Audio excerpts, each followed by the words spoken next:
Welcome to the bird media. నేను మీ పవన్ కృష్ణమూర్తి. అశేష ప్రేక్షక మహాశైలందరికీ కూడా వైకుంఠ ఏకాదశి పర్వదిన శుభాకాంక్షలు.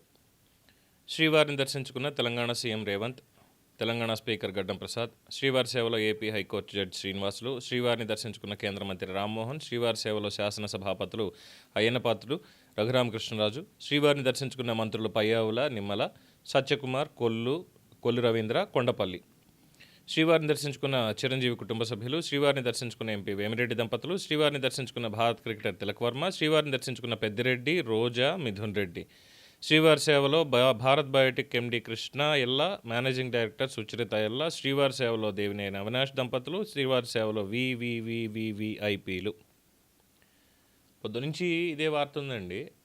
శ్రీవారి సేవలో భక్తులు లేదు సామాన్యులు అనేటువంటి వార్త వింటానేమో చూశాను, కానీ ఎక్కడా లేదు. అఫ్కోర్స్ సాయంత్రానికి ఎప్పటికో వార్త వస్తుంది ఏంటంటే ఇంతమంది దర్శించుకున్నారు, 60,000 మందికి టికెట్లు జారీ చేశారు, ఇంతమందికి ఇది అని చెప్పి వైకుంఠ ద్వార దర్శనానికి ఆ పర్టికులర్ మూమెంట్కి.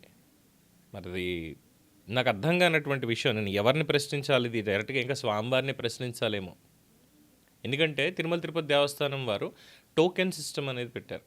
అందరికీ కూడా వివిఐపి దర్శనాలు ఉండవు, టోకెన్ సిస్టమ్ అని పెట్టారు. బట్ ఇక్కడ చూస్తే ఈ టోకెన్ సిస్టంలో మరి ఏ విధంగా సెలెక్ట్ చేసుకున్నారు అనేది కూడా తెలియనటువంటి పరిస్థితి.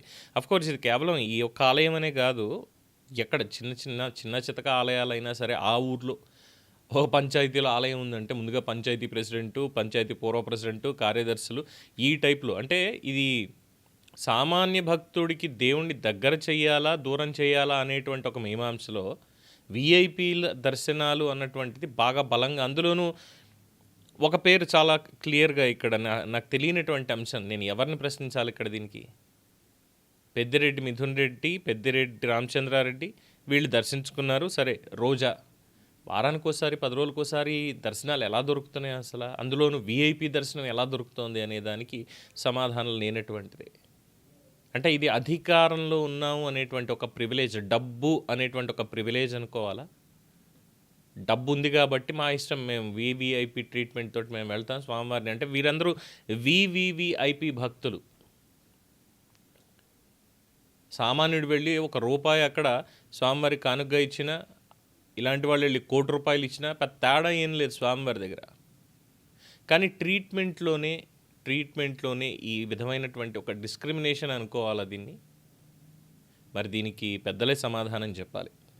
మీరేమంటారు? ఈ వివిఐపి ట్రీట్మెంట్ అన్న దాని మీద మీ అభిప్రాయాన్ని కామెంట్స్ రూపంలో తెలియజేయండి. చూస్తూనే ఉండండి ది బర్డ్ మీడియా.